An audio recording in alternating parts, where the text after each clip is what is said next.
Just to say hi. Apologize. Okay. I've been like, who was not great for the phone. Okay, we don't have anything on mine yet, but I'm like, so I have another gravel that. But we have. What are you gonna do?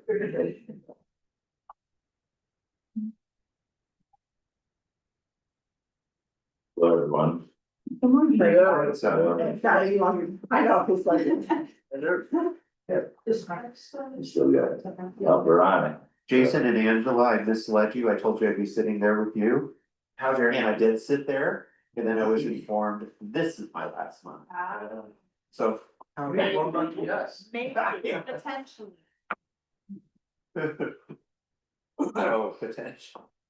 It does say shall serve staggered terms or until their successors take over. Oh, is that what's happening here? Again. Term shall end on February 15th. Yeah, yeah. Oh, we're jumping ahead. All right, it's like the shell game right now. Yeah. Do we have anyone online yet? No. Okay, we're gonna call to order. Georgetown Business Promotion Commission meeting of the board, February 4th. 2026, 8 AM at Town Hall. We'll do a roll call, members, Craig Abrahamson. Mike Huggins, me here, Gary Haynes. Here. Mariah George. Harry Hagerman. Lauren Hard. You heard her. And our board of selectmen representative Mary Smith. Here. Was it? Oh, yeah. I'm an alternate, no, I'm not on here. Alternate members, Paul Boats. And Kevin Yes, you are. Parrott, here, thank you. And we have more. Excellent. Okay, the Town of Georgetown Business Promotion Commission is an appointed board that enhances the economic climate of Georgetown, Colorado through marketing, events, and community outreach. The commission's goals are to support business license holders and nonprofit organizations to operate successfully and to create a positive experience for visitors. I'd like to take this time for audience business. We actually have some audience this month. Thank you for coming. Each and every one of you have 5 minutes to state, or ask, or, make yourselves known. However, no decisions can be made at this meeting for any inquiries or that requests. Anyone would like to, introduce themselves? I'll introduce myself. So Angela and Jason, for people who don't know us, they're the new owners of KMA, or Nice School Anderson, we just call it KMA because it's the one name. Yes. And we've been coming to Georgetown for 10 years, we've been part of Santana Steward, so we've always been on Georgetown. Now we're just gonna be a part of it. We have noticed, with businesses, in the historic district areas kind of a slump. I think that's been noticeable by most business owners and even visitors coming in. And I started to put together a phased out plan that's very realistic, very budget friendly. It's actually in the printed out package, I think that you guys all have, which is nice. And the first phase, I just kind of looked on that post still I had each time. Is, what I've noticed is that we have a chicken and egg problem. And when visitors do come here, there's not a lot of things open for them to do. Sorry, I have a printed copy that's like stapled if you guys want that. It's the last 2 pages. Yeah.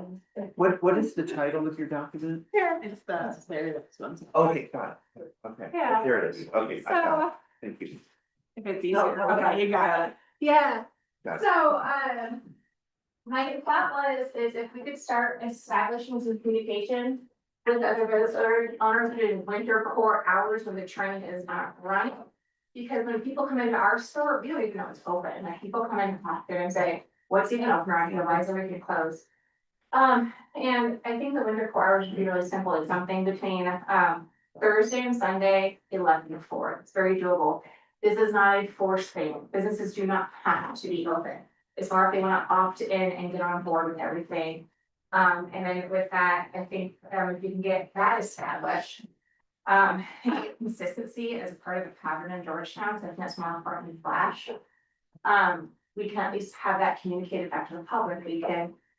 Start doing some signage, or like printing posters at gas stations, the visitor center, like large posters. I did a quick mock-up of a visitor center actually in a while, and it's not done. Of a poster design that we can put up, and I'm thinking it would be large. And put it on social media. And we can list the businesses that opted in so that we know who else is in, so when people come into our places, we can communicate that to others. So that's my first part of the phase. I think having some temporary wayfindings, I know I've heard signage has been a big discussion here.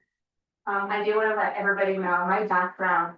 I'm a graphic designer that specializes in signage and wayfinding. I've been doing that for over 15 years. Specializing on. Signage and wayfinding. And it falls under, it's called experiential graphic design, but that all encompasses that. And so my whole focus is how to create a sense of place and experiences for people. So I just wanted to know, because I did see that there is a bullet point of Troy, and I think there's more to be discussed upon that, but. I'm not gonna go into my other phase, but you guys have to print that, but I think first is just getting communication with the other business owners. Getting some stuff printed as signage to start getting it public, because we're not getting much business down here, like some of us make less than $100 a day, and it's like, you can't keep your doors open. And I think the chicken and the egg problem, I've read all the previous meeting minutes I could find online, it's been a problem for a while, when the train is not operating. So, yeah, that's my soapbox. Thanks. Awesome. No, thank you very much for this, and yes, love more of your involvement and push on this, so, Yeah. for sure. Good, come forward with my ass.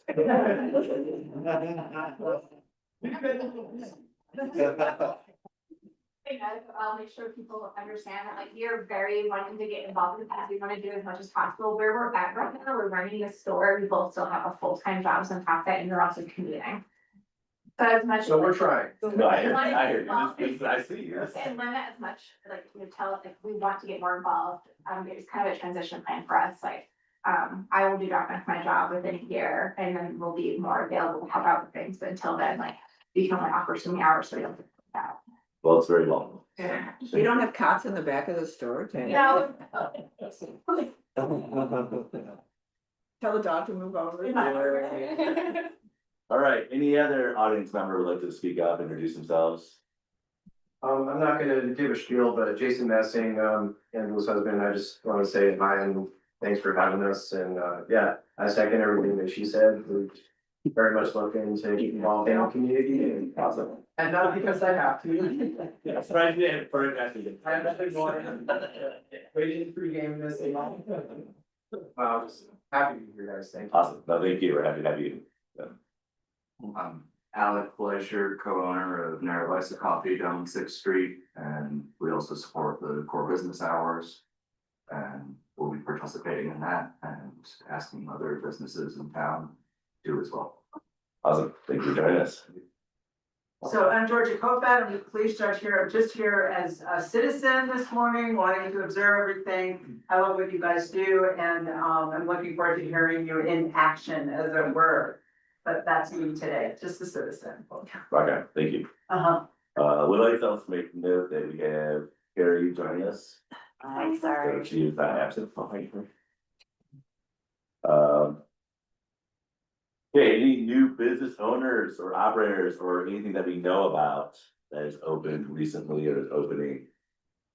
The Fake Dust and Pixie Dust, the metaphysical shop that's next to Narragansett is no longer in Georgetown. Okay. They have vacated their. Okay. Who has? Sage Dust and Pixie Dust, they're in the yellow building, yes, across from the library. Okay, thank No, Did they relocate? Oh. I don't believe so. It's disappeared. To make- I think, I don't know all the details, I just learned here more, unfortunately. Last month's minutes of approval, has everyone had a chance to review them? Yeah. Okay. We have a motion to approve. I have a few minor edits that I will share with the clerk. One is the audience was incorrect. And Mhm. just and then the second page under, excuse me, under the STR discussion.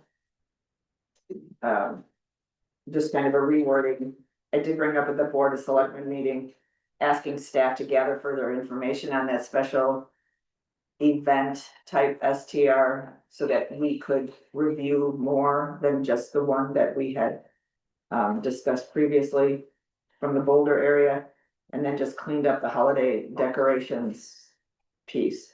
We don't really, this commission doesn't decide, we recommend in that sense, so.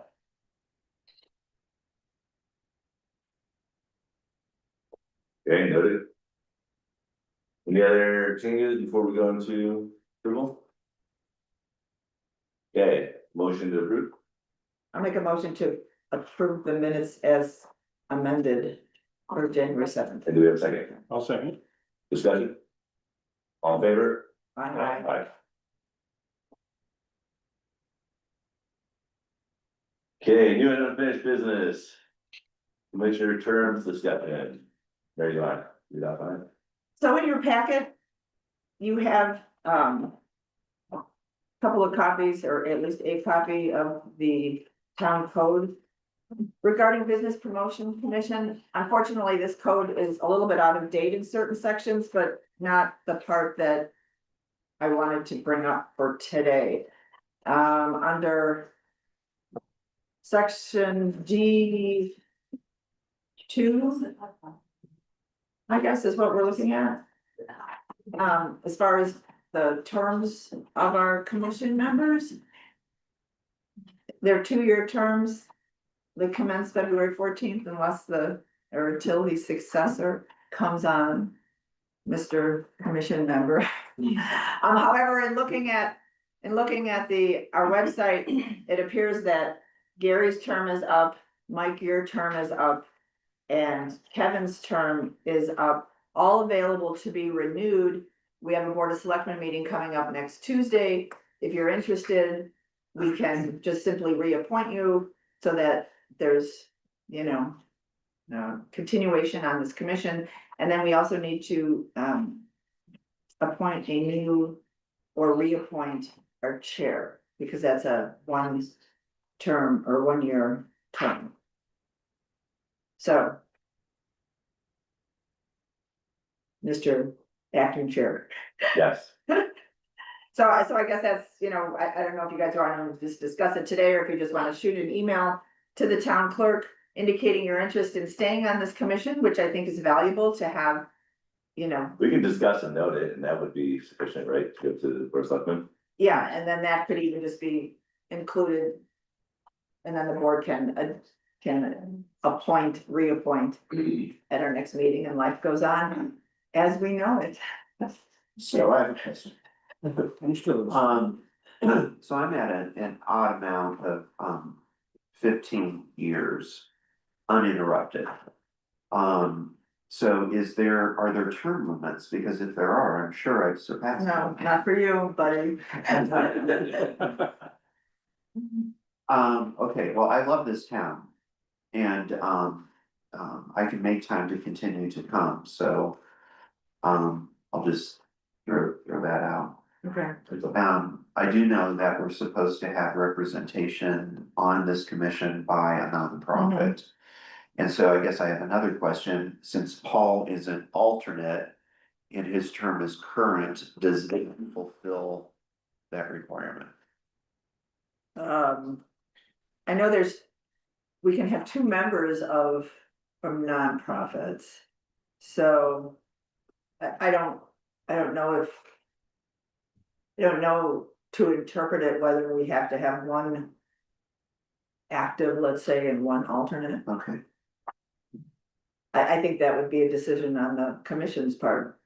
My observation about Paul is he's probably the most informed member on this commission when it comes to statewide objectives and trends. He, attends the governor's tourism conference. He's got the busiest visitor center in the state, so I would say definitely keep him around. Well, and remember too, even as an alternate, you have a seat at the table. If the vote only comes up if we're lacking a quorum, Thanks. and we have always listened to every. Yeah. Member and even our audience on issues, Got it. so, but I think your presence, I personally think your presence is valuable, very valuable. So, All right. Well, I'll continue on until I'm told otherwise. How about okay, that? how about you, Mike? Mike? I'm in. Okay. I'd love to stay there. Okay. So, I think we could probably just condense something from the draft of the minutes and bring that to the board Tuesday night, and so we Yeah. reappoint you. And then that takes care of that. Because I will say that I've had, some encouragement from the colonial names to stay on. Like to have a presence here. And then I have that, what has turned into corporate memory, knowledge, where we've been the last 15 years and why. The institutional knowledge. Institutional knowledge, that's the word I'm looking for. So, Thank you. okay, so then the other piece is the Oh, we got chair. a question. If people are wanting to get reassigned or, renew their terms, I think it might make sense to have a letter directly from each person. Mary, I think you were going there, and I'm not sure whether that ended, but I would suggest that happen, just so that we know from each individual, hey, I want to re-up my term and whatever. It's kind of a one line on it. Yeah, Got it. thank you. Can we send it to whom? Well, Mary, To the town. board of selectmen. Yeah, or to the town clerk. They have to approve Town those. clerk. Town clerk. Okay, got it. And then we have to appoint or reappoint the chair, Correct. which would be Craig. Yep. And he's not here. He is on now. He is on. He Okay, declined being promoted to panelist, but he is in the chat. so. So Craig, you can hear us and perhaps you could respond via chat if you are interested in continuing on as chair of this commission.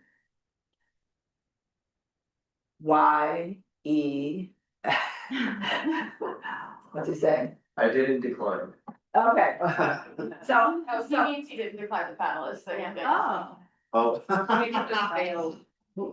Yeah. so we can give, Oh, we're taking that as a, Yeah. you're right. Mike should be shared, he says. Yeah. He did give me a discussion this couple weeks ago that since he has had trouble attending this meeting. So, but he also didn't have any opportunity to groom me position, so here I am. there you are. Okay, here you are. So Craig, you want to speak for yourself here, please? Hello? Oh, there he is. Don't get in an accident, Craig. Oh, we can't hear him. Wait, we can't hear him. Wait. Hold that thought. Technology. We are up all the way over here. Do you sign? Hold up the piece of that. Oh, here it goes. Yeah, I think I'd definitely like to see Mike promoted to chair and somebody else can even pick up the vice chair role. Obviously, my life has gotten more complicated since I jumped in as chairman, so I'd appreciate that. Are you gonna remain on the board? Yes. Okay, so I'll make a motion to appoint Mike as our new chair. Do we have a second? Discussion? All in favor? Aye. How do I go about appointing a vice chair? Eeny, me, I don't. Who's interested? Yeah, who's interested? I would volunteer. Could you explain the scope of the work a little bit, please? You're a backup for this, so if I don't show up, you sit here and run the, And run the meeting. Are there any additional? have more, Responsibilities? not that I've done yet. Well, I can look at I mean, that's the board thing, again. My first level of statutory practice, because there's a lot of emphasis you're doing that's unnecessary. Yeah, Heather. Oh, Yeah. No, I agree with what It's okay. you're saying. I agree. I'm so used to being in room Yeah. here. As much as I say. I'm just wondering if it would matter or be important to have someone who has some experience on the board to become chair. You've been great, obviously. Craig's, gonna remain involved. And so Kevin, I am looking at you, but merely as an object of my attention at this time, but you may want to consider that. That's all I was gonna say. I have served as the vice chair and as the chair. Mhm. I was the chair before, Craig. That's right. Never mind. So I do understand. This Sure. group. But I'm just throwing that out for consideration because I can't stop talking, so I apologize. What I would suggest to the newer members is that you go back and take time to read as many meeting minutes as you can. I would say maybe as far as 5 years back. I think beyond 5 years, we're I think we're very only different published than about that. 3 years on this website. But I would suggest that you do that so you start to build that institutional knowledge so that you can intelligently respond and participate. Well, this doesn't have to be decided today. And I know Angela has done it on her own. We could put it as an agenda item for next month. We should. However, anyone that would like to have interest, there's your homework assignment. Yeah, and Angela, if you didn't hear me, she did this before coming to the meeting on her own. And when she told me that earlier this week, I thought that was quite impressive. And it shows leadership. She does have a lot of free time, so. I doubt it.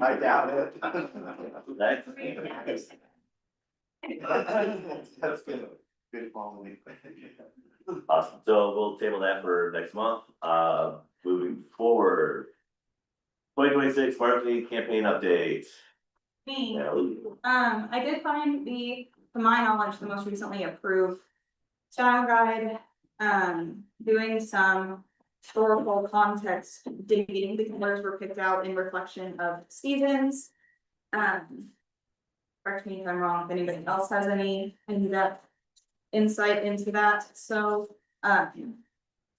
as far as the overall. Look at this. Did you I guys? know, I think Yeah, that we was actually, did. I wasn't coincident.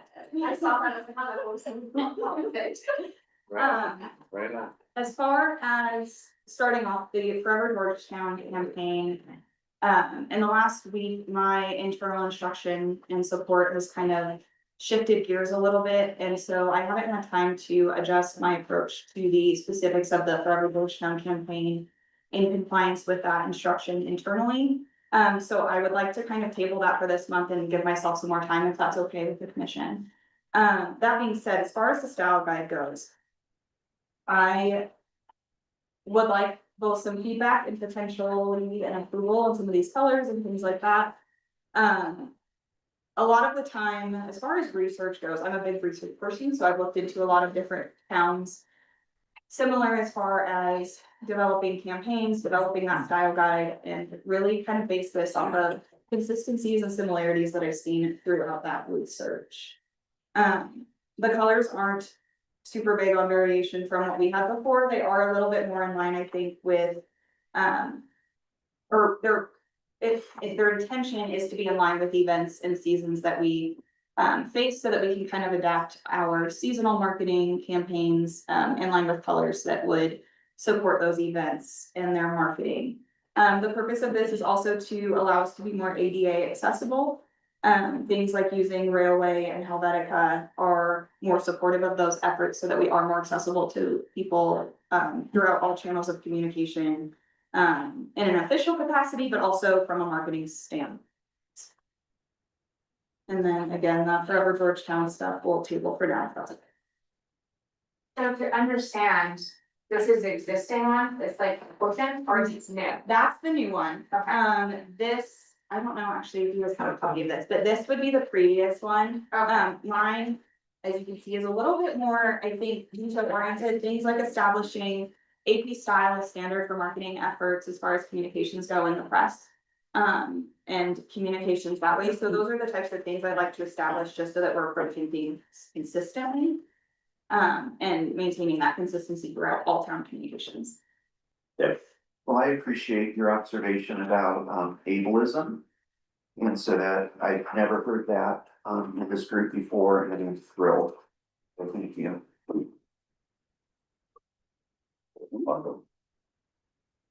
All right, Georgetown visitor map update. Same thing with that. Paul and I did meet, we're looking at some options. And I, kind of fumbling around with some options, but we previously discussed, or last month's meeting, we discussed updating that with current marketing efforts, and like I said, that instruction for me has kind of changed a little bit, so I want to come fully prepared, and so if we can hold off on giving a full update on that one as well. Good.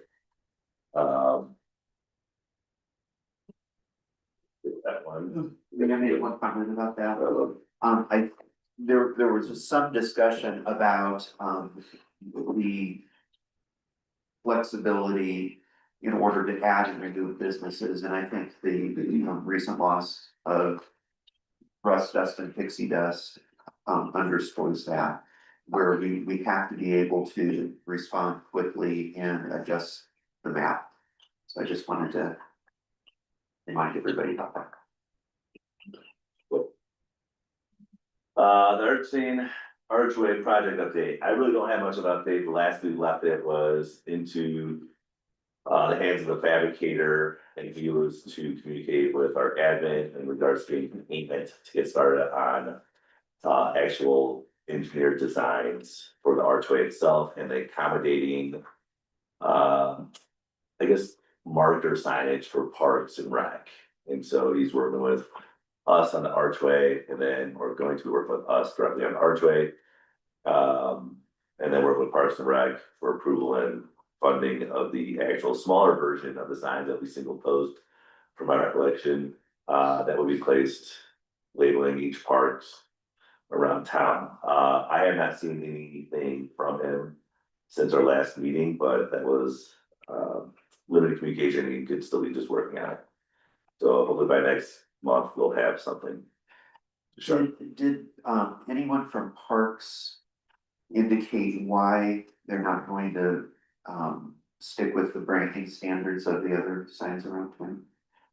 No, I don't know. I don't know what the branding standards are. I know Christian Waldbaum, who is on that board, came to me when he found out we were doing the archway and made the introduction with our fabricator, who's kind of taking over the design elements of the conceptuals. And so that's where they're. Because, the arch obviously doesn't fit the branding standards, but that's more of a monumental civic improvement. But with the parks owned by Town of Georgetown, and the Town of Georgetown and DRC working on those design standards, I'm unclear on why Parks wants to adapt their concept to the arch and not to the branding standards. Yeah. What parks are we identifying with new signs? That's a good question. I met with Christian. He kind of used one of the parks as an example, like the parkway, the trail that goes, along the river, I forget what street that is. There's some signage there, having that identified that that's a specific kind of park, that trail. I'm sure there's plenty of others around town. The city park, dog park, etc. Until I think we get some designs, and obviously it's not our department to really judge how they go about it or whatnot, but I was excited to see some level of cooperation, conduciveness, and some branding. I guess maybe that comes down to DRC's decision of review. But this commission, when we did two major signs, significant signs for Georgetown, we followed the branding standards. We went before DRC for approval, and then they were fabricated and installed. And that's not what I'm saying here. Correct. So I've been told a little bit about the archway sign. I do agree with Kevin that when it comes to things like having that consistency within all the signage, like family of signs. I did have concerns about where I saw that archway being placed. Just because it's so far away from the roundabout that with the cost of something like that, it wouldn't really justify the amount of impact it would make from the visitor center. I did pull it into my program to see what the size was. So technically, where it's located, the letter visibility would be able to be read, but it's so far away that when people are coming for the roundabout, it's not gonna impact, so I was trying to understand why was it located, it's kind of located next to the. I might nutshell that real quick because that was multi-month discussion on it. There was a portion of us that wanted it closer to the roundabout. Finding an actual physical spot that would fit was a little bit of a challenge. Having the archway frame in the what was it, Horseshoe Saloon was a little bit of a concern. Okay, I think the location, there was an attempt to put an archway where it is proposed now. So there's some infrastructure, there's some actual previous site work that has been done. And some problems that were identified and I believe resolved, but we're still exploring that. I do agree that it is pretty far down there. One benefit that I think the board had identified that is it brings people down, showing that there is something down there. It'd be nice if it was a block or two closer for legibility. It was just finding the actual spot that would work. And so, and I would love to have, more input in, especially if you come to meetings. Because, this has been a discussion. I would like to bring up, so I actually have already done kind of a wayfinding, I looked at the entire time, I did a lot of drive-throughs and coming as a visitor. How you're seeing things, where you're turning, and I already started putting together a map and just kind of looking at the master plan for how everything should come together versus one-offs. Yep. Cause I think the big thing that we have in town is one, when we come into this central, the roundabout, no one knows that Mr. Georgetown is down there. Cabin Creek is viewability from when you're going to the mountains, but it doesn't let you viewability from the mountains. I really think that master plan wise, we need to start connecting both sides of town to work together versus it being competition. They're getting all the attention, we're not getting enough. Because I think it's more about bringing us all together as one town. So I would like to share with you before we do move forward. I feel like the archway is just a big expense. And I think there's other ways to prioritize prior to the archway event. And I started putting them together and I'm more than happy to share at the next meeting or just email teams or discussions, but I just was thinking about the big picture, kind of solve some things. For sure, and I think we probably put a line item on approved board meeting of giving her a better platform to actually speak and act as kind of consultant on these matters. I think too, it would be great for Angela and Anna to team up on this project, because you're both working on this. And my God, you're both on the same page, literally. So, and that can help with the communication too. I mean, not like you can't, send it here and everything, but it just seems that she's our direct voice to boards, commissions and staff. And the community. And well, exactly, and your input is great, and we love it, and we love that you're involved, we love that we have 3 new members on this commission, and we've got this, increased level of enthusiasm, motivation and interest. So, but it makes sense to me that the 2 of you collaborate on this. That'd be awesome, yeah. Well, then we'll put a full on line item of just wayfinding and Absolutely. and whatnot, and put the archway in that discussion, so that'd be awesome.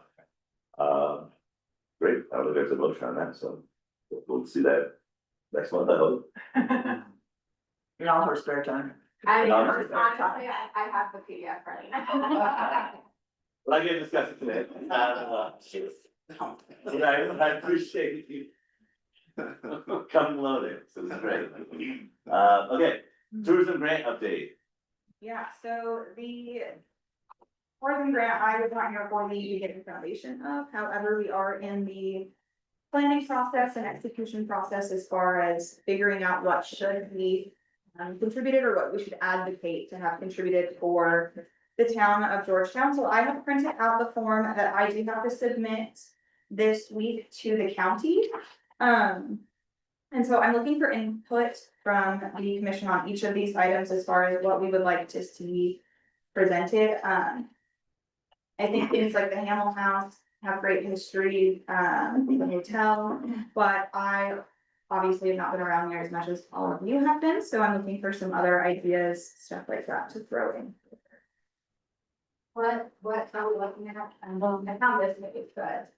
Okay. Trails to town input form. How do we respond to you? Are you emailing us this? I can, or, I mean, you can tell me right now if you want, or just. If we wanna have discussion, otherwise, I mean, if it's appropriate for everyone just to kind of send me ideas that you would like included for me to take to that meeting next week is for submit it on this. What is your depth? It's Friday. We're like cranking through this meeting. Friday end of Because day. of this You're welcome. I know, thank you. That's the discussion here, and so that it's, My goal is always to beat the air rate. yeah, yeah. So Friday end of day? Yes, Okay, got it. Okay. we wanna walk through it really quickly. Sure. Yeah. Yeah, okay, goals for our area. I am meeting with the county next week to get more of our data on leakage and stuff like that. Reducing leakage, keeping people around so that they will spend money when they come into town or visit more shops. There is a discussion going on how to include local businesses in the pocketbook, whether it be a QR code so that we can continuously update those things. Define pocketbook. Oh, sorry. So the grant is, or what we're doing with the grant money is developing a Trails to Town pocketbook that will, it's inclusive of, all of our partners in the county, and it's meant to, again, bring people into town or continue their involvement in town. So, you know, if you're at one trailhead, you might be driven to another one at that point by the pocketbook. And so my understanding is the current distribution plan by the Bureau is to put this at the trailheads. Is this a physical object? Is it? Yes, Okay, yeah. it's a printed. Something, Yes, okay. and which trail heads? that's what we're. That's where we get to pick. Well, and we don't Who's gonna know maintain this and make sure the books are stuff? the Bureau, to my understanding. There is not a set plan as far as how big the book is, stuff like that, or to my knowledge. Or nor is there an exact execution plan yet. Right now, we're just in the beginning phases of getting the content going and understanding. Can I make one little comment of experience here? Trails here, at some point, when amongst my residency here. There were QR codes, you know, that were supposed to link up to like certain information. I've never seen work once I've tried. Okay. So that's something like kind of like, Mm-hmm. It's like a deadline. yeah, you know, rough There's for also being like one no of them. service on those, like, so you could, like, Oh, yeah, yeah. there's like, that. cause they do connect to things if you can like save the link and then get back home and to your Wi-Fi and then it'll pop something up sometimes. I'm just using that parallel example of like what I see as kind of potential failure of like Absolutely. good intent, but didn't follow through or didn't maintain. it. And so, and just the thought of physical booklets kind of scares me. Yeah, I clean those trails and like, I That don't feel good about that at all. That has been an express concern, sorry, I'll move there next. Yeah. That has been an express concern, we are kind of at the collaboration mercy with the county as far as. A lot of this has already been kind of established, but there has been express concern that it's going to create more trash. It's going to create, some issues as far as. Maintenance goes, and then, just making sure the effectiveness of the execution plan is being discussed, so any feedback we have for that, I would love to pass along. For sure. We want to take audience. Yes. So I have maybe 2 or 3 questions. So is the book something that people buy? No. But we have an expense to produce it though. So the way that it's worked, to my knowledge, and I might need more It's a historical grant, context, yeah, it's a grant. And so we did have a 2-to-1 match on that grant, so we contributed to that grant, but that grant covers the cost. So if I could say like the suggestion is maybe instead of a book, can Georgetown, the town of Georgetown create an app that already has all this information in it? And so you don't have to scan a QR code, you go to these places and that is your guidebook, you pull up your phone because everybody has a phone today. And the first thing people do is pull their phone out and try to scan things, but if you can't do that, you've already got an app saved to your phone. And this would be something that you QR at the visitor center. You download your app, it tells you all the things you need to know about Georgetown. And if you're hiking on a trail, you got your app there and you don't need internet, you can. Just as an idea. Yeah, I think that's definitely something we're exploring too with the map option for Georgetown specifically. I think an app has maybe been explored in the past, to my knowledge, I'm not positive on that. But yes, I will pass that along as well. Alex, you got something? I like the app idea. If we were to go with a pocketbook idea, I think keeping those in local businesses, potentially doing something similar to CDOT's Adopt a Highway program. Where business adopts a trail in town, have their logo as signage on it along with the description of the trail printed on a sign. And then the businesses can take pride in their efforts of cleaning the trails, preserving landmark and supporting. And I hate for the possibility of trash to be the reason we don't. Yeah. Maintain momentum and give guests resources. I think, Seeing this is a grant program, is this been implemented in other places that we can witness its results? I'm not 100% positive. I haven't been included in some of the conversations about it, as I've been transitioning in, and so I'm still getting caught up to speed, so I will definitely find that out. this grant was proposed to us last summer. And the town approved to support it. The project, I think, is already running in the pocketbook state of mind. But, you know, your suggestions can be something totally separate outside of this. Georgetown is participating in this particular thing in a limited sense, you know, because it's going to include other, you know, facets throughout the county. Which doesn't mean that we can't run off and do our own thing. With, you know, your suggestion. But again, So- it takes more money and. Oh, no, absolutely, absolutely. Um, You know, and this is we're only committed to this for this first year. And so that, you know, we'll have to see what the success is, you know. type thing. Future grants, I mean, that sort of thing. Or we may go for our own grant. Craig, do you have something? No, sorry, I was shaking my head at some random thing that's happening on my job site right now that I don't understand, sorry. Like, no, I don't like that.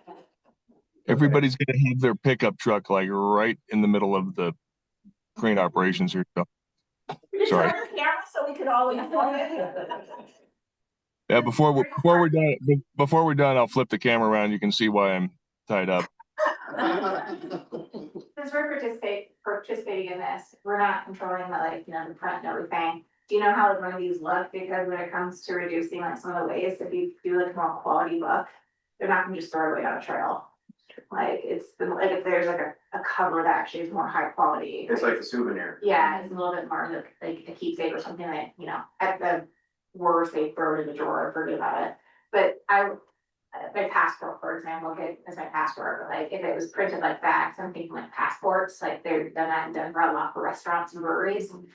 I'm not gonna throw it away if it's like a high quality print material. Like it's just not like.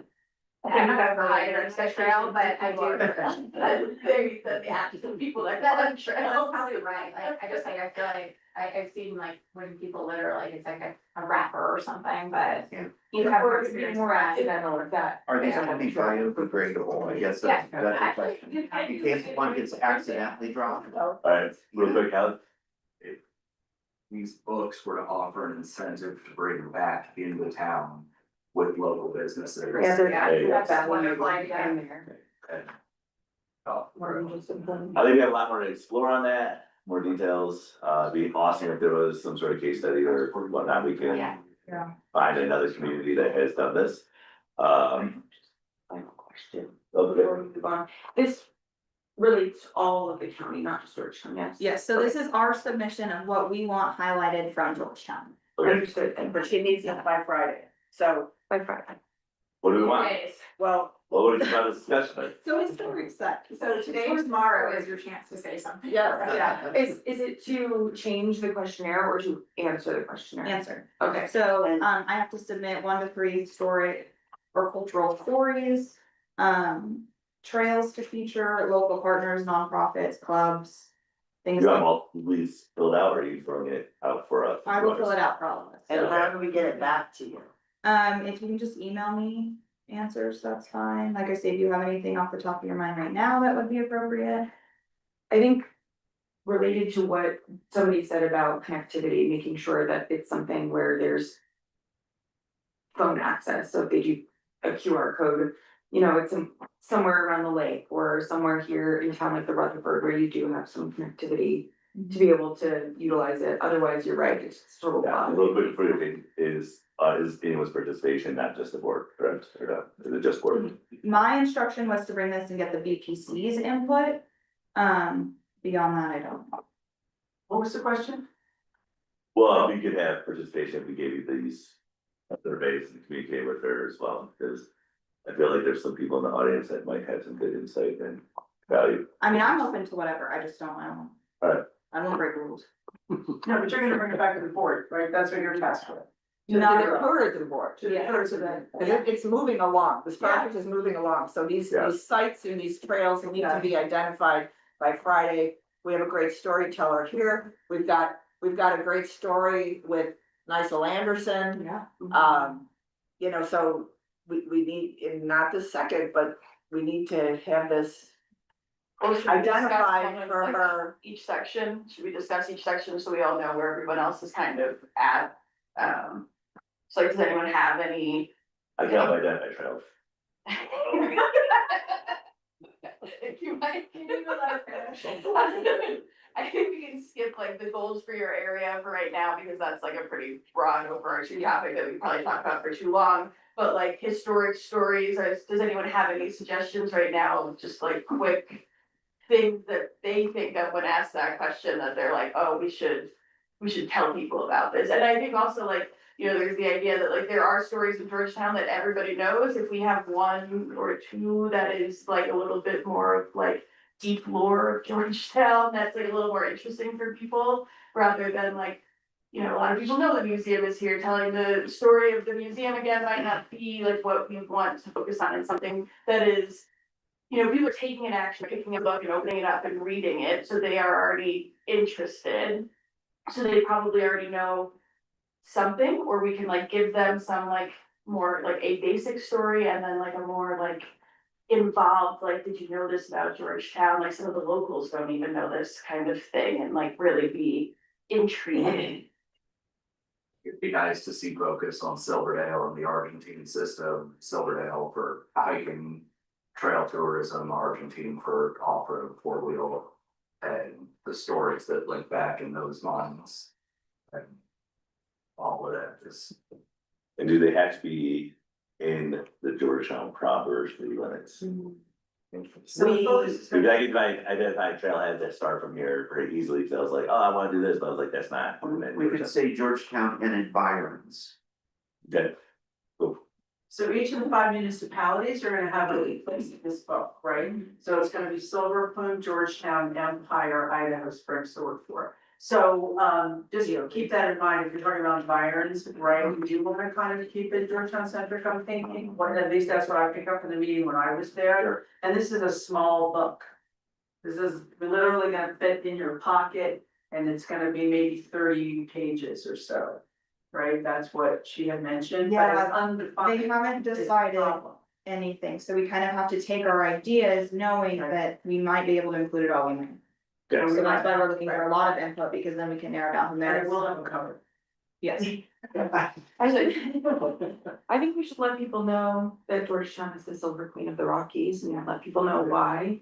I love that identity, huh? Why is it? Because we were the top silver producer in North America, I think, Right. historically. This is a It was a test, it was a test. I was like, I'm trying to leave myself here. But you're curious, right? And that's something that we tell people, like, it's a beautiful, catchy name. It's like a really fun part of our history, of our identity. And then it's also memorable. You know, people can take that away. Silver Queen of the Rockies. They may not know exactly what it means, but it's gonna bring something up for them. It's gonna, you know, raise a flag and help them remember something from their experience here, especially if we can bolster it with more historic context.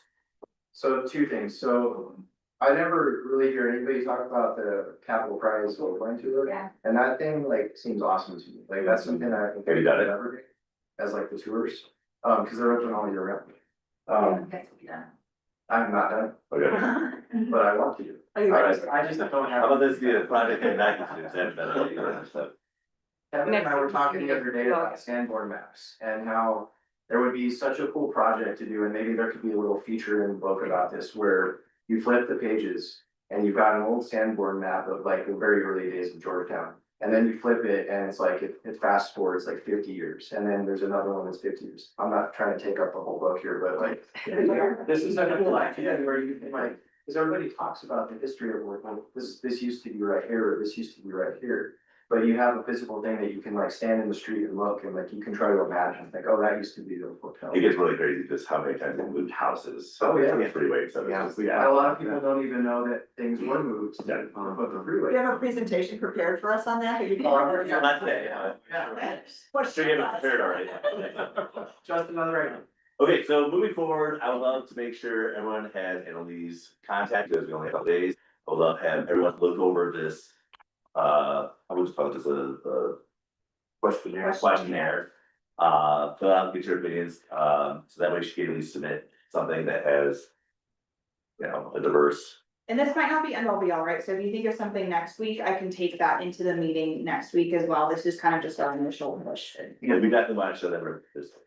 For the What would be record, an example of a, I'm sorry.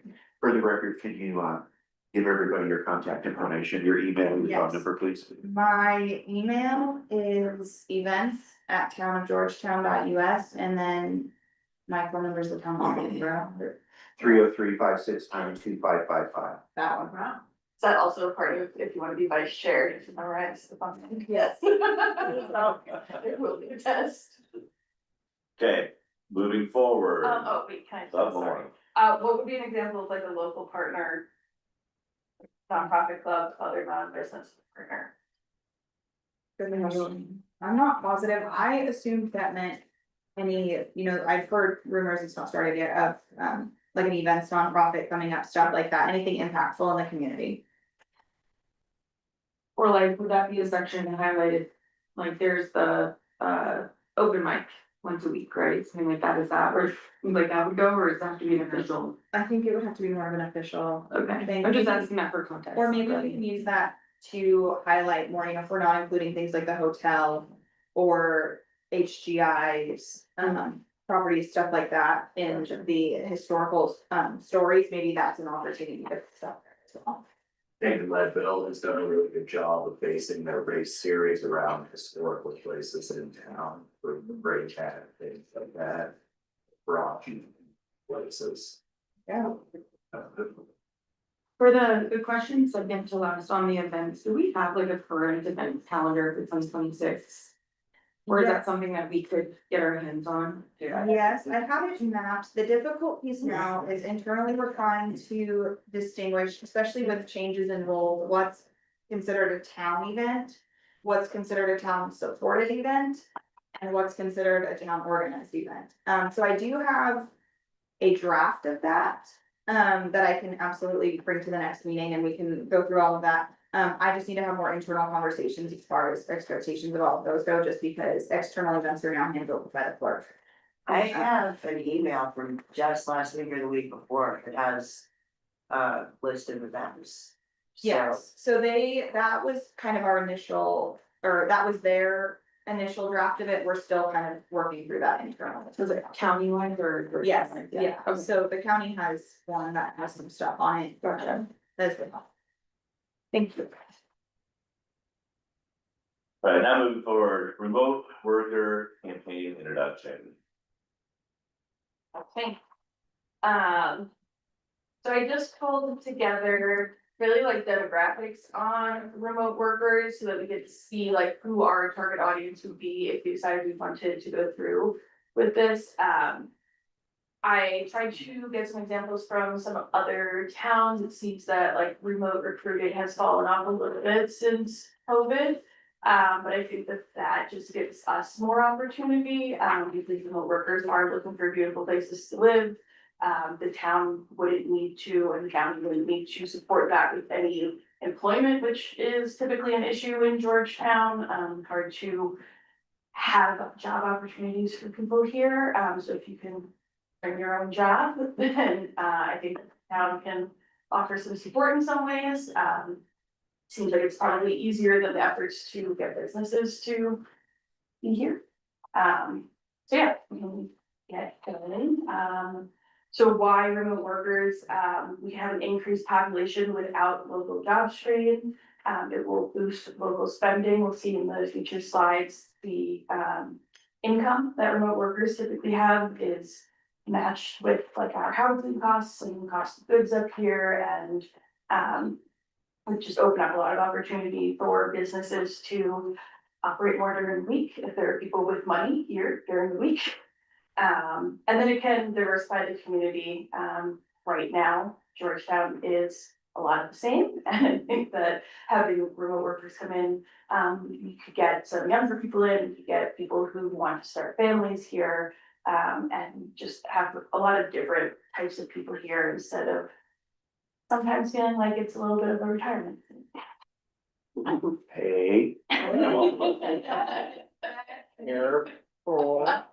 Not bad for people retiring.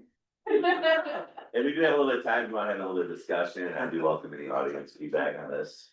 I worry this is gonna really hurt the current population of Georgetown being able to find housing to keep the jobs that they have. That's gonna put people out and change the situation. So. I think that the goal here is bringing in people with higher incomes than the local workers here are making. So there is certainly Gentrification. Yeah, I think we need to. It'll figure out a plan if we were to enact whether it's tax. Thing that would support the people that have been here. Being able to be here because this business is high in employees. If those employees don't have anywhere to live, if they're having to drive. As far as from Denver or something like that, you're gonna start looking at a very similar situation to Summit County. So as we get into the demographics, we will be able to see that like the target audience here is like higher income people than the people that are working at local businesses. I don't think that it solves the problem for local businesses not having housing for their employees, but I think that there is housing in the town that is above the range that local employees in town can afford. And so there's empty housing here that is wanting to be sold, and we are not like, you know, it's a little bit of the idea of like heads in beds. I know it's not a hotel, but like when you have empty housing, that's just money not being made for the town, you know, like they're paying the taxes on like that property tax, but they're not, you know, they're not in town shopping, they're not stopping at the market getting food, they're not stopping at Anderson's picking up their candy and like, you know, like having a party and having people over at these, like I live in a place where I couldn't even have a party at my house. So like the goal is to get people who are making enough money that they can buy these bigger houses, these 2-3 bedroom houses, have, you know, an office in there, we have a remote workspace. They would raise their kids here, like you're bringing people into the town for more of long-term, like setting roots. I think it's kind of reframing it as like when you get remote workers here, that this is their primary residence, they live here, they're not.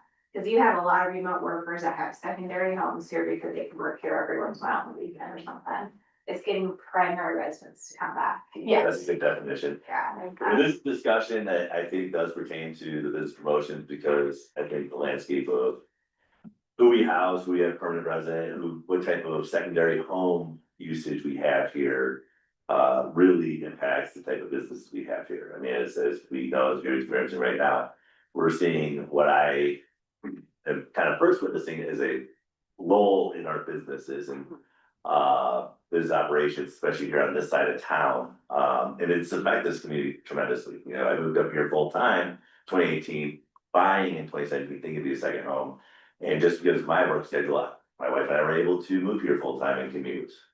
We have a little bit of flexible schedule to do that. Our next door neighbors were complete strict 9 to 5, and they're the ones that talked us into doing that because they were pulling it off, working in the Denver metro. And so I think with some studies, we could probably show good cases of how to promote the different type of demographics to move here in more of a permanent sense, or to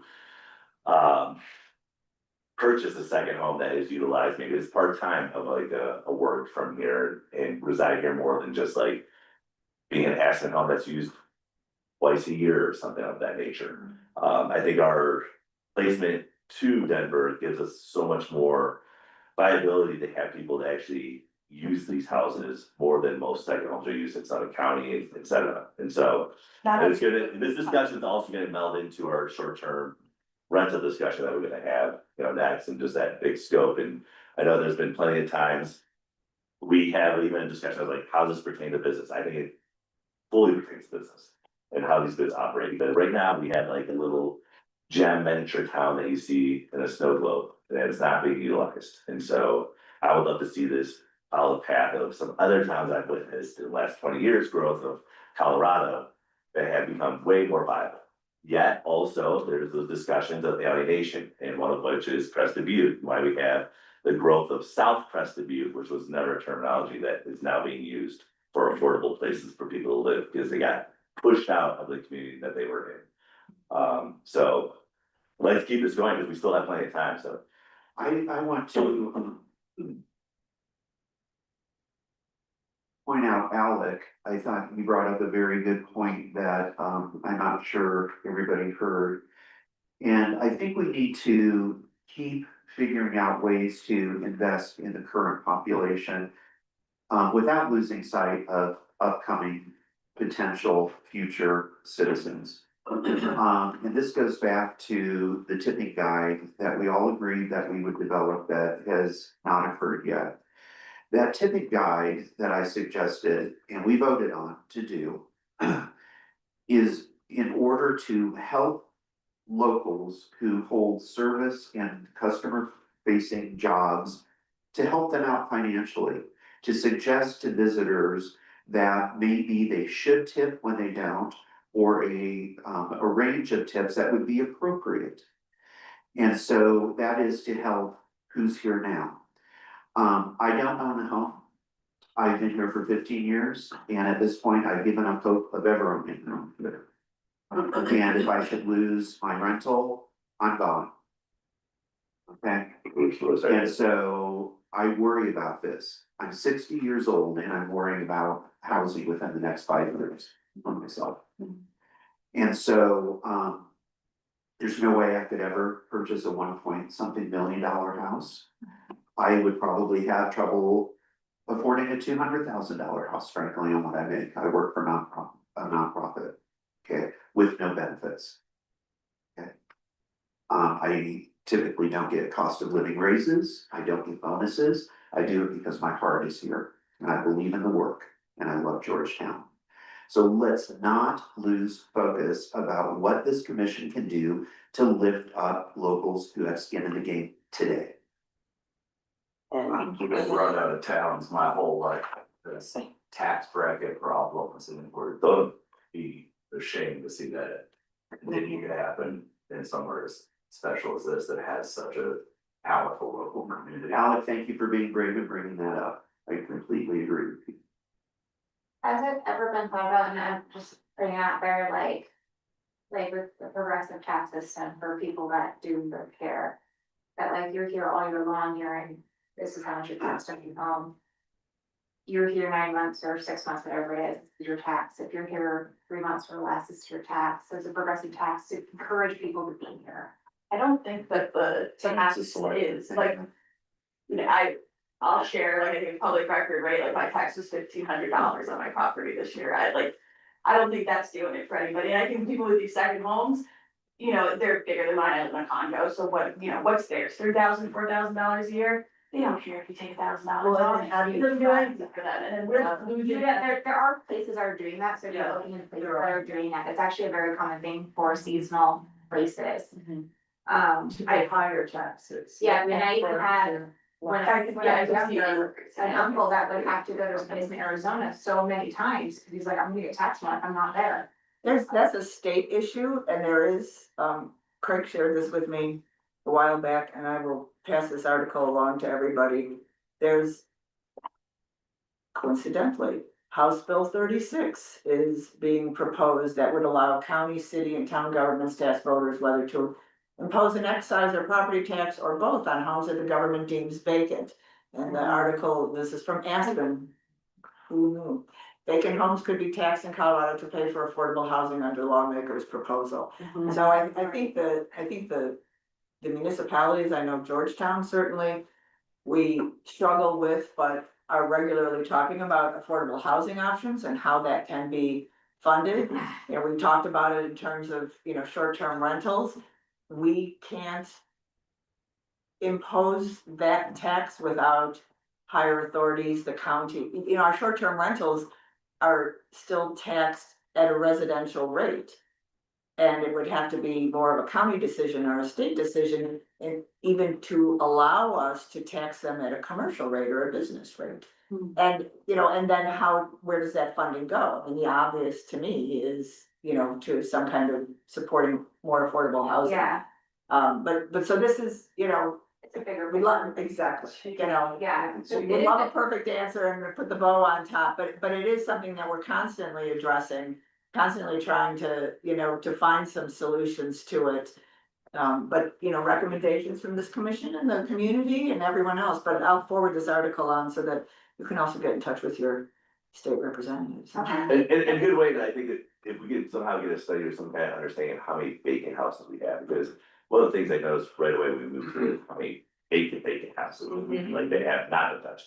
And I probably gotten a little more pleasant of like tracking that, you know, visually, but I'm sure there's still quite a few out there. And if we had a measuring of, hey, there's a lot of actual places that if they were utilized would house people and keep the cost of living down. And I mean, I'll admit, we have a bunch of rentals and they're also instantly, like there's a demand for people to live here. And so it's great to get ahead of this, but we also don't want this to prevent us from trying to grow this community to make it a more business viable place. I also don't think that we're gonna get like 1,000 remote workers. I don't think that we're gonna get 500. I think we're gonna get a dozen. Yeah, like it's not like, and I'm not trying to like change the dynamics of like this like population. It's like, how can we get people with money in here that like care about this town?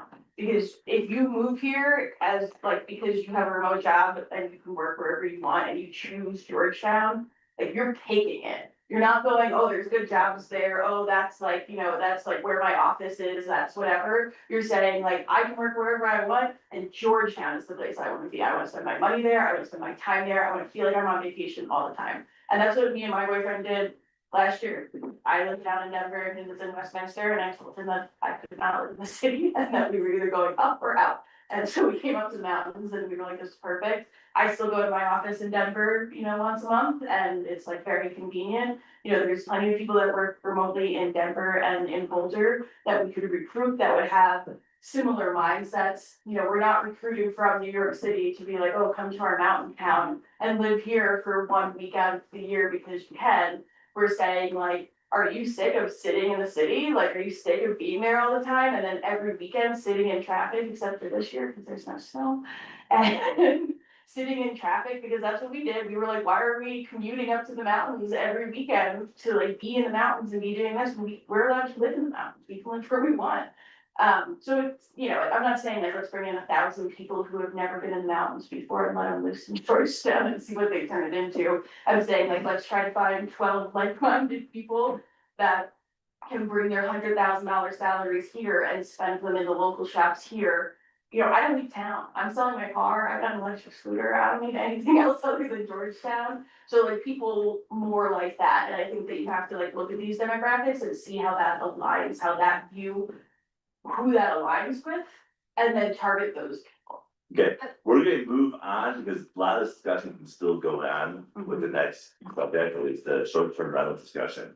And who wants to recap like the parameters of this discussion, because a vast subject, but really one of the biggest things is like talking about if we could pass a allowance for someone who doesn't have a short-term rental, a special license for special events is one of the biggest things that we've been discussing. So we're not discussing the whole matter of how we manage short-term rentals in general of Georgetown itself, but as a business promotion board, how can we endorse or promote or not endorse or promote a special license for someone to, when the pond hockey's here, to take advantage of, hey, I might rent my whole house out or a room in my house for, you know, some of the team members here or the people who are visiting for this big event that comes out upon us, which is gonna be week now, 2 weeks away from now, but like, If it happens. yeah, it is, and so, and we have a hotel manager here, you know, with part of this discussion, and so, go.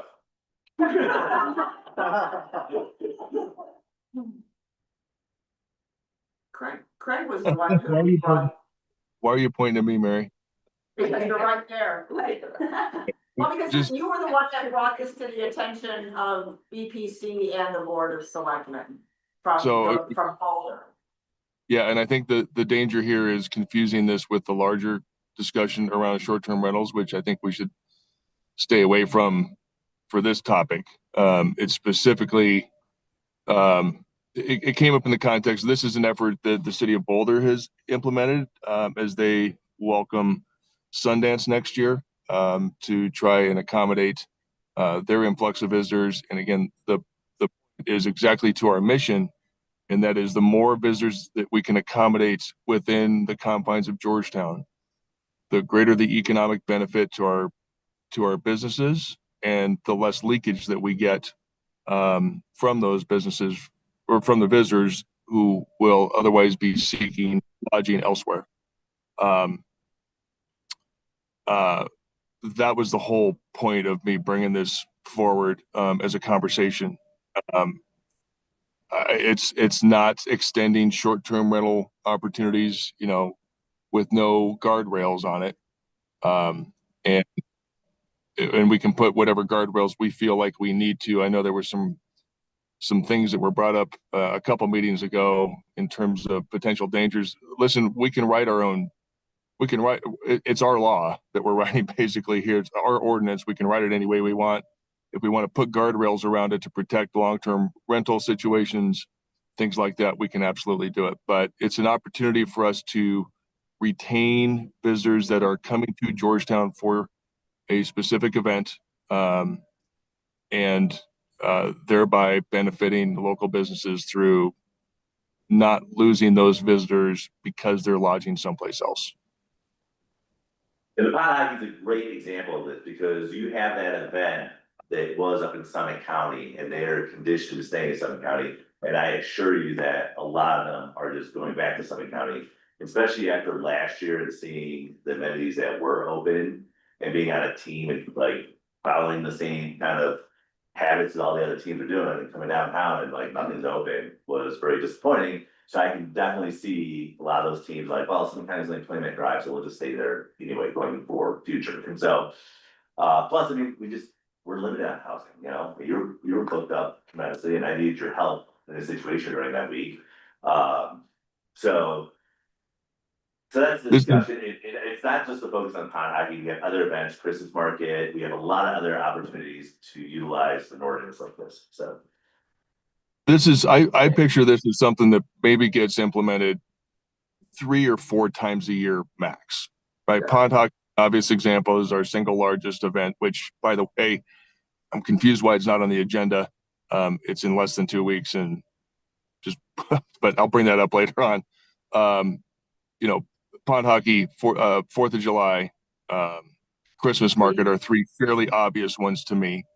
And it probably gives us an opportunity to attract and retain other significant events that bring significant revenue to the business community and to the community.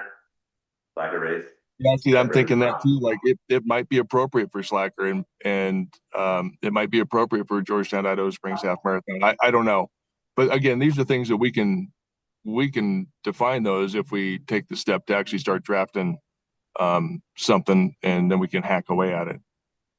And just cover real quickly some of the concerns that were brought up, last time we discussed this was like, someone had a long-term rental and didn't read their lease fully and saw that they could be kicked out of this weekend, you know, and we had some people in this room express their personal experiences of this in different markets, and so stuff like that, guardrails and stipulations to put in there to make sure we have a copy of that person's lease to make sure there's nothing, you know. So do we need to define what the goal is for this, like the holiday short-term rental, discuss, like, what is the goal? So the goal is like providing more housing during high volume times in town. this will allow us to bring more high volume like scenarios to town, business opportunities. We want to protect the members of this community from feeling those effects and it like intervening in their life. Is there anything else that like this rental would want to achieve? Like, are we looking to gain tax revenue? Is that a high priority? Well, our current STRs pay a lodging tax, is that correct? So, and I would love if we call this new thing like an ESTR, like Yeah. event STR, so we have a differentiation, because I like that. Or back and forth. So what if one or all of us kind of draft something for the next meeting, where we can then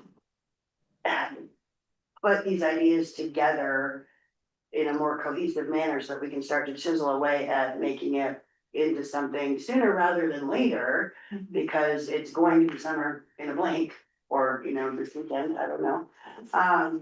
And maybe rather than continuing to talk about it, let's start moving on it. Let's start getting those ideas out there and see if this is really something feasible, or if we can really cobble this together in a way that makes sense for everybody that's interested in doing something like this. And I'm happy to sit down and throw together some, you know, I'm pretty good with legislation and municipal codes and things like that.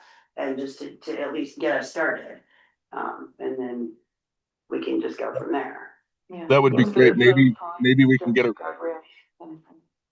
maybe we can get our hands on boulders. And I know there's another Colorado community that does this too. I can't remember who it is off the top of my head, but if we can get a hold of their work, then we're, you know, you're not starting quite from scratch. They've probably already seen or considered some of the issues that we might want to consider in ours. So I don't know if somebody Yeah, that's can neat.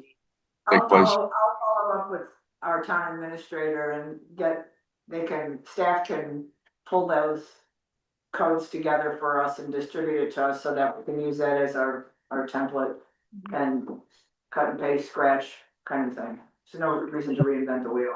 Yep. So. Yeah, I'd like to bring up just one other thing in this context. I don't want to talk about this in the context of increased sales tax revenue. Sales tax revenue comes as a consequence of sales. And our commission's responsibility is not to increase sales tax. Our responsibility as a commission is to support and retain and attract the businesses that generate the revenue that then subsequently generate sales tax. So let's focus on business revenue as opposed to sales tax revenue as our objective. I think that's just a healthier context for the conversation to take place, and one that I think makes it a little bit more personal for our business community and might cause a greater degree of engagement from them in general. Good point. During these high volume times, are we seeing fully sold out short-term rentals, hotels, things like that? I have, Very consistently. until things are not freezing, I have, so at the end of last pond hockey tournament, by that Monday, I had already booked the hotel for this year. I Okay. had those guys, they said, hey, let's do this, got them, I didn't even have pricing at that point, but I got the entire thing booked, and then by, just before Thanksgiving of last year, I started my wait list for it. Unfortunately, we do have a lot of people dropping out right now. People do not want to come from New York and Michigan and when there's no, you know, there's no ice, we don't know what's gonna happen. And to that end, and I don't know if this is a good place to stick this, but since we're here, I'm gonna do it. I'll try to be brief about it. I had a party of 13 rooms, 56 guests, I think. Carrie, could you speak up a little bit? Yeah. I think that Craig's having trouble hearing you. Yes. No, I can hear. Okay, I recently had a group of 56 people coming out for a ski trip that canceled. They have another one planned in April, and we're hoping that they'll come out, but something that happened, one of the things is the organizer said to me, well, what else could we do? If we went ahead and came out, what else could we do? And I was at a loss. What else can we do? I didn't have anything there. I didn't have anything. I couldn't, you can't go ice skating, you just, you know, and, yeah, right? You can cross country skiing, snowshoe. How do you feel about, Snow shoot. polar plunge, but Be over there. so then I'm gonna seg that into what I would like everybody to bring back next month. I think I've talked about mud season and the retreats that I'm doing and how I want to involve the community in that and the businesses in that. But then I was thinking, what can we do as a town? It doesn't necessarily have to cost a lot of money. I'd like everybody to come back with an idea that can be a draw, not just a mud season draw, because right now would be really great.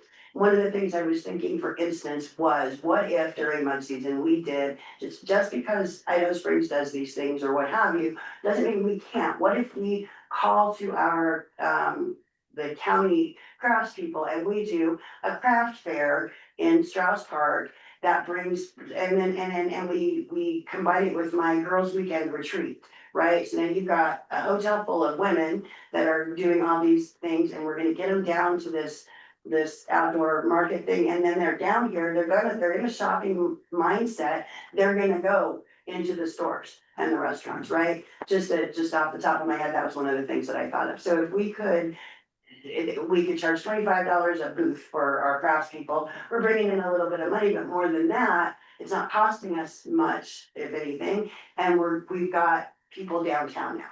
Right, we've got a reason to send people downtown, you know, and I always try to do that, oh, go try, we have this new place, Jay's on Sixth, or we have a new coffee shop, or, you know, because people do ask me, I mean, we're right at the highway, which direction do I go, what is there to see, what is there to do, and I have a little thing about the local businesses that I put together, but to have some draw, you know, I'm trying to pull everybody up for mud season, I have a fantastic staff, and I wanna keep them employed, but if I don't have business, I can't do that, and then if I don't have things for people to do, nobody wants to come and sit at a hotel, you know, and so what can we do as a town? You know, a kids fest, let's have I'll put together a family retreat for a weekend, and let's do something like, you know, shut off the street, put games in the street, and just have those families downtown.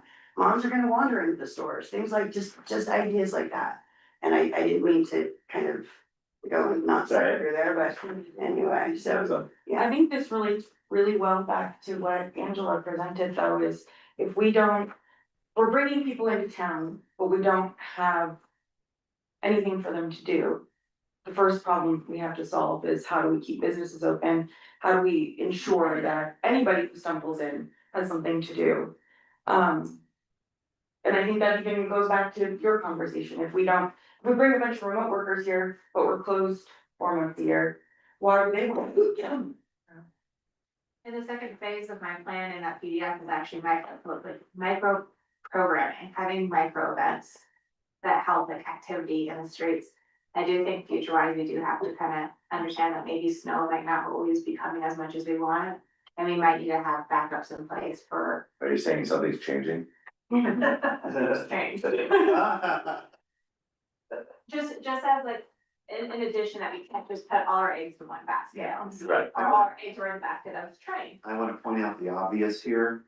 A museum experience is not reliant on any weather. It's an indoor experience and it's available 365. Yes, we have a limited schedule open to the public, but that doesn't mean we can't have special arrangements to have people in. Group tours, we do group tours, we do cultural programming with Native American storytelling and flute music. We do self-guided tours, we do wine and cheese events, we do all kinds of things over there. And so, can you go over there today and have a tour? No. But if you contact me ahead of time for a tour today, we'll be there. Well, back to the short-term rental is more bigger events that attract so many people. That we have to have this discussion still. Why don't you even have a closed season?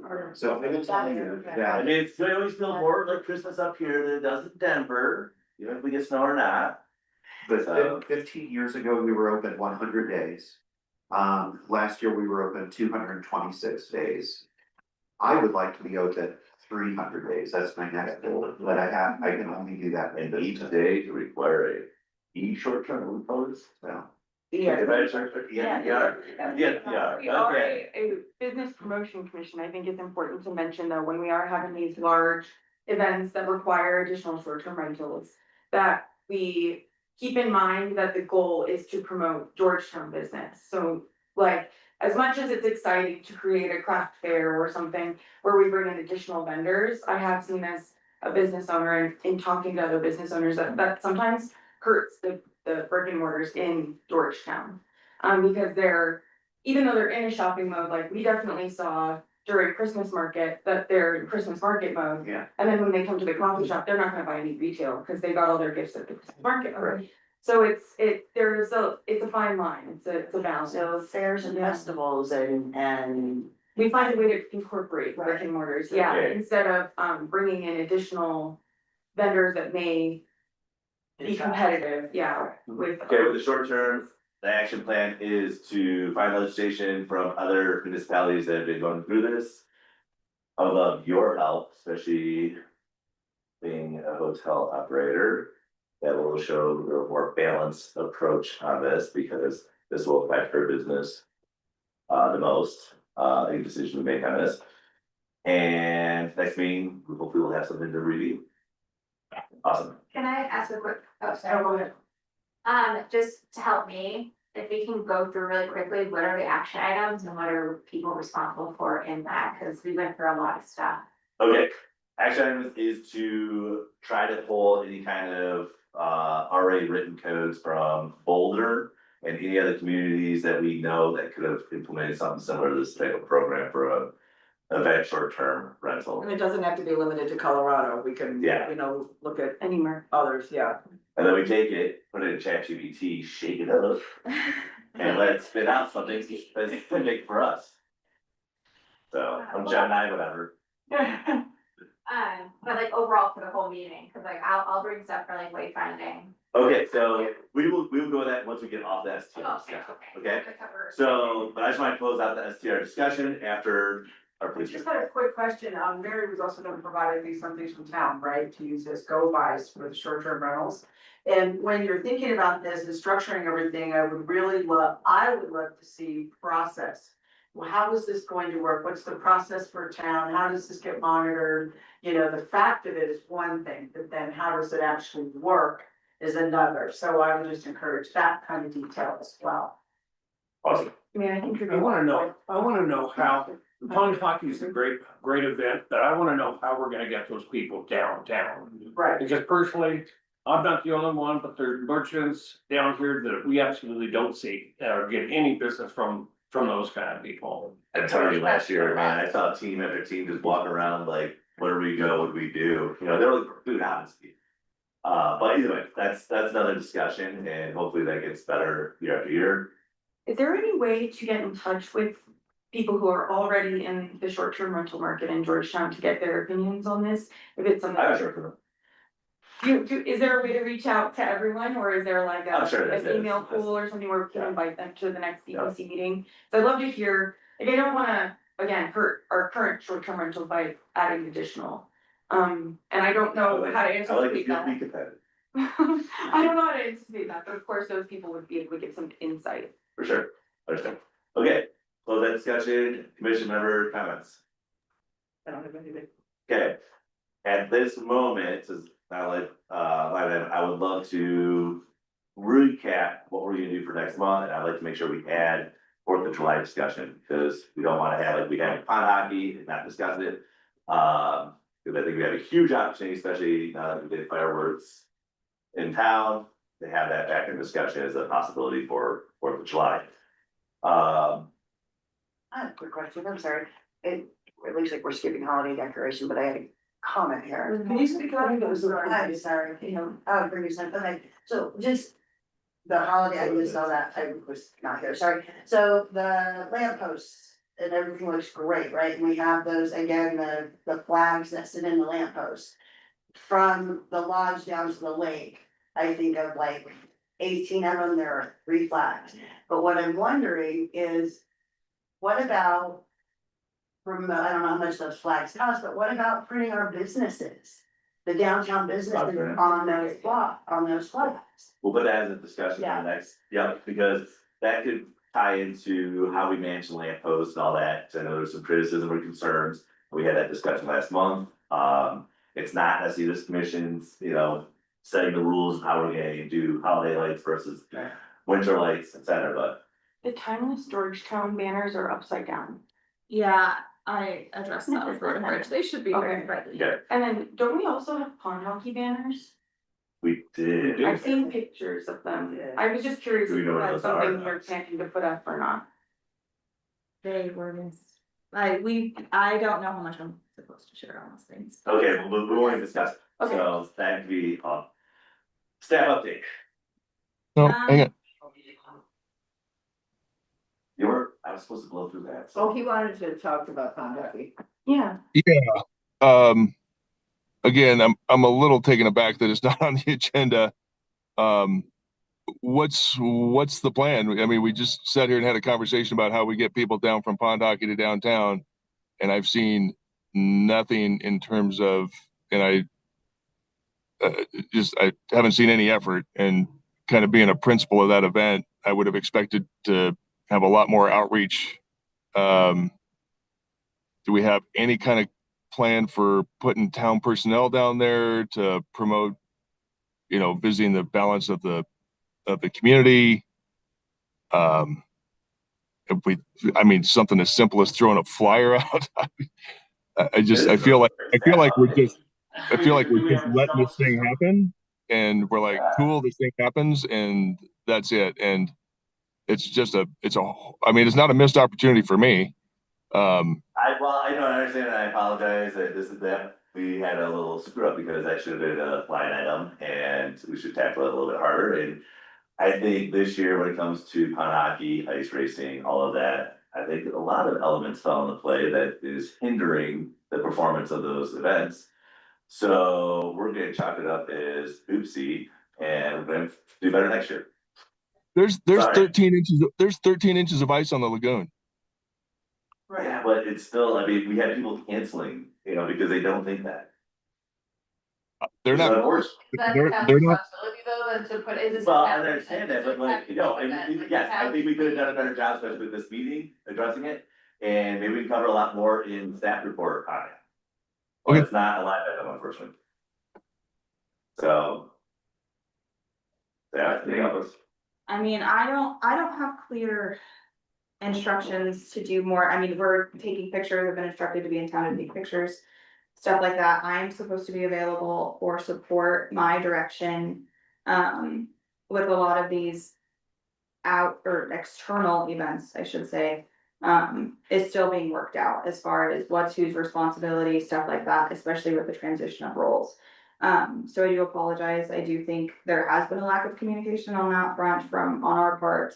But I don't think it's been, clear guidelines have not been given as far as, or constructed as far as who's what's responsibility as far as the transition of roles and stuff like that go, and responsibilities. So I do think that unfortunately that has fallen victim to it to an extent. I do think we're also in the process of kind of restructuring the events process as far as how marketing goes, just because we have had some issues with misinformation or misprints and stuff like that being passed even to us, and then we just kind of copy and paste that information. And so we're kind of working on eliminating room for error in those processes, so that a lot of that stuff gets directly put up on the website, stuff like that. So I do think that it's a work in progress, so I apologize for the growing pains during that. So Recess Factory, I'm assuming, and Craig, help me out here. They have submitted all their applications to the town for the pond hockey event, the national one, big one. Have they provided any additional opportunities? Are they funding, a shuttle to bring people? I know this was discussed in previous years, any kind of transportation from your area, the lagoon area to the downtown area? Is there something that's going in the materials that are being, distributed to the? No. No, I mean, Tonight. not unless we provided it.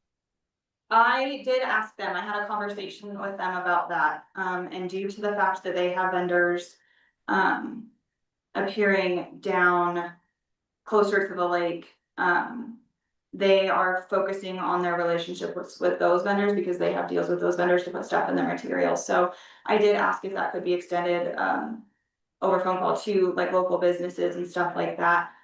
It was something that, you know, like for S'mores on 6, I could put, or, and once we have a sponsor for that and we understand kind of the structure of that, event for that weekend, I will take little inserts for those registration packets and stuff, but I did ask if we were allowed to extend that to other businesses and stuff, and they said no, due to the relationships with vendors that they are bringing in. The fact that there are other vendors. Who did you talk to? Craig had a question here, go ahead. Yeah, I had discussed that with Patrick, over the phone when him and I initially talked, and they were reserved in that sense just to protect kind of those relationships with those vendors to not compete. Well, With were you that. specific about what kind of flyer you wanted to put in there, or? Yeah, I asked about kind of the nature of it, especially with like S'mores on 6, you know, we have sponsors and stuff like that, and so I asked if that was something that we could pass along. And they just wanted to be sensitive to the people that they were bringing into. I think Alec had it. What did Carrie has? I don't know this person's sorry, Carrie was going ahead. I just have a quick question. What is the best overall brochure featuring the shops and things downtown that I can get this week, that I can have at my front desk? That we have a lot of wives that come, and when the games aren't going on, they're looking for things to do. What's the best thing that I can have at my front desk for a full hotel to drive people down here? I don't know if we have anything right now, but that's the whole fact, subject matter that Yeah. we're working We on, used to so. have a trifold brochure. Right. And I don't know if we've distributed all of those or if they're in I can storage. double check. I am looking at more of our marketing materials today, just because it seems like everything's kind of scattered in different places Yeah. right now. And so I am working with our road and bridge team today on that and kind of trying to, so if I find anything, I can pass those along. And let's not ignore the other hotels that we have. You know, any kind of distribution, any of, Like we felt. yeah, you know, any of our businesses, we wanna be able to, you know, make sure that those are distributed to them too. Because obviously everyone's coming in and saying, what else can we do? What else is open? You know, type situation. If we got. Alec, Sorry. did you have something? Moving forward, I think having other vendors in town, similar to the Christmas market situation, that are servicing businesses that already exist in town, needs to be stopped.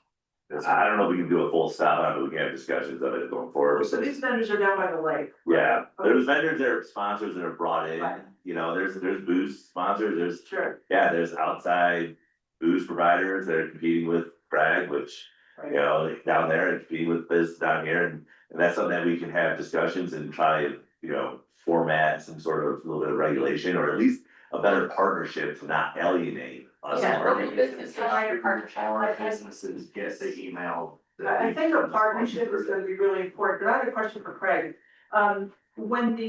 This is the 3rd year of pond hockey, correct? Mhm.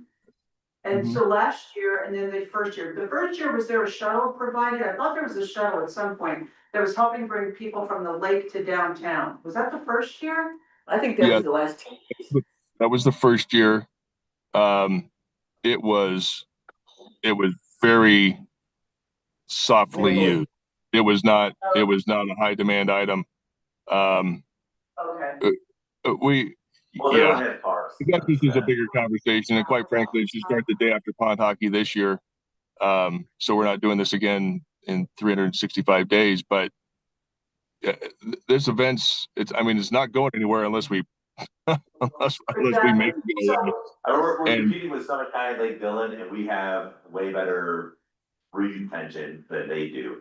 So that's why it's here, so yeah, it's not going in. Yeah, these guys don't want to be here. They love the community, the players love the community. The feedback that we got last year at Cabin was spectacular. It's an opportunity for us to, we can, you know, even personally put a face down there. Commission members are welcome to come down, shake hands with players. talk to people, tell them what's going on. If we've got a brochure, which I'm sure we do, or at the very least a rack card, you know, we'll move 3,000 people a day just through my building. We're more than welcome to, you know, use that as the point of contact with each of these people and each of these groups. So I'll have a conversation with Patrick with Recess Factory about getting some stuff put out at least, and maybe having a representative there during the registration process, which takes place on Thursday night. That's the easiest place to make contact with each and every team. Is that registration? Is the registration Thursday night at Strauss Park? No, I heard at it's one Thursday. point, no, it's at the tent or at. Where It's- down by like Honolulu. Okay, because I heard the registration was gonna be downtown, which I thought was a great idea, just because it would at least focus the people downtown. Oh, look, it's really cute here, but so sorry, I didn't realize that it was at the lake. Well, I mean, what effort have we made to, you know, Yeah. do something? You know, I mean, it's clearly, quite frankly, I'm not sure if we can handle it. It's 2,500 people in the park, and Oh, So, because it involves it's- people. It's a huge, yeah, there's gonna be some logistics of managing, Gotcha. it's not yeah, hacker. it's a big event. Yeah. Can we put a note to plan this like earlier next year though? Like there were so many missed opportunities. Oh, yeah, If totally, that's possible, that's what like- you bring to our attention. So like, but like, so December, like next December, like we should have like a calendar for the business commission, business operations commission, and we should put in. The meeting, December 1st or whatever it is, 2026, we start our discussions on what we are going to do for contacting. And we're not gonna do it next year if we don't just say it right now, because we're gonna be, oh no, the Christmas market's coming, that's where all of our energy is, that's what we're doing. And then it's gonna come to this again, we're gonna be here in our February meeting and we're not gonna have done anything for We're talking contacting. about 4th of July like this. And we're gonna have 100 different ideas for what we could have done. I mean, like, maybe the town should have a shuttle, shuttling people back. It should be, we don't know what the Okay, dates are. let's move through, do you Yeah. wanna have anything Right. else? We can. Let me say one more thing. I need to say one more thing. No one knows when Pond Hockey is in town. People ask me, multiple people have asked me, go ask Cabin Creek when the Pond Hockey tournament is, because we don't know. Ask the town when the Pond Hockey tournament is, because we don't know, because there's two of them. People don't know what's different. It's not clearly communicated. I mean, like, I've been asked multiple times just because people know I am involved in the community and they don't know how to get that information. Got it. So that is a huge miss. I think Anna can bring this back to the attention of town staff and try to collaborate more. Yes, we're missing the mark on this one, but we still have some time and with a lot of energy on your part. Well, it's just marketing, We can- right? I mean, I think just marketing. Oh, I know, we have a lot of. It successful last 2 years, I mean, like the flag stuff, which is a mishap here, but like. We've made it to where this looks like hockey town for almost a month, leading up to both of the tournaments, you know, it's not just the one big tournament. We have a smaller, more localized tournament that's county focused, and so, and I agree 100%, we could do a lot better job. Thanks for noting that, and we will do a lot better job next year. Well, what's the Especially- plan, like, what's the step, like, what are we doing to do better next year, because we can say it 100 times, we're gonna do better next year, but until we have a. Well, this is our first miss up on this one. Last 2 years, even with the short notice of the first year, we did a lot better job. Okay, so something happened this year, but we will address that. And I would just reference again, 4th of July is gonna be next month. We're gonna be talking about it because we have missed opportunities on 4th of July historically. We also have Memorial Day where the town officially opens the door. So I think on our agenda, we need to start adding upcoming events for the entire year. So that we're all looking at, even if it's leaf peeping season, that it's on our minds so that we're having some kind of, you know, opportunity to be ahead of the game. And this year we were ahead of the game with leaf peeping. I don't know how well we performed still, but like it still was like, I mean, leaf peeping is a really tough subject, you know, even if you're way prepared.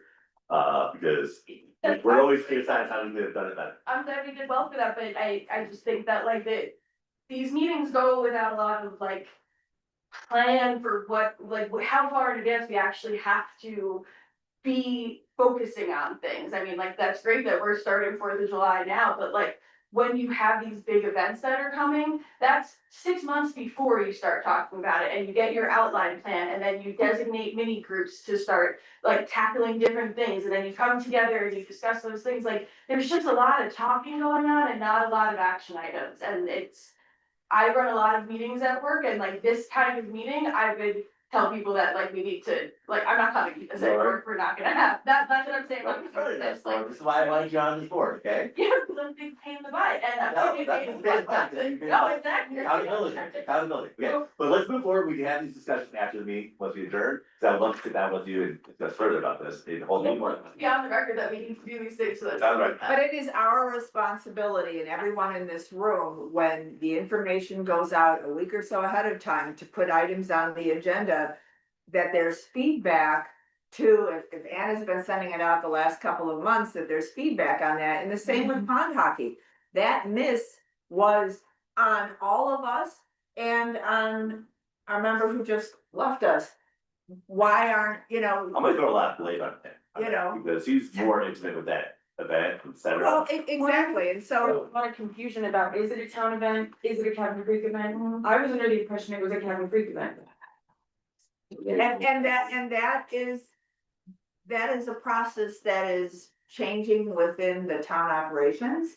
And maybe not for the better. And so if that's what we're recognizing here, that we need to be able to communicate to staff, and not just Anna, but staff as in our administrator and the board, so that we're providing what this community needs, what this business community needs. And so, you're right, this is a big miss, this is a big oops, and, it doesn't help us now, but.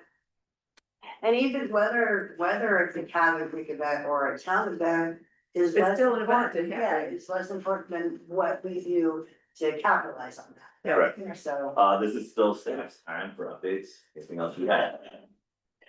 We're good, okay, Can we get, so I'm going to adjourn the meeting, and we still have all these discussions. can we just get solid dates for pond hockey, like knowing when to expect an influx of people, so they're coming on Thursday? So Thursday, and then It's the 13th and the 15th is the first event, the second one, I believe, is on the 21st, it's the Saturday.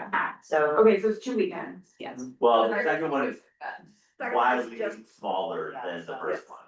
Which Okay, is a local rec center deal, the first one that's coming up is like 2,700 people. There's national draw and then there's community draw, so for the Valentine's weekend is like a national draw, weekend where people are coming from all over the country, I've heard all over the world possibly, so that is much bigger. okay. And there's a lot more teams.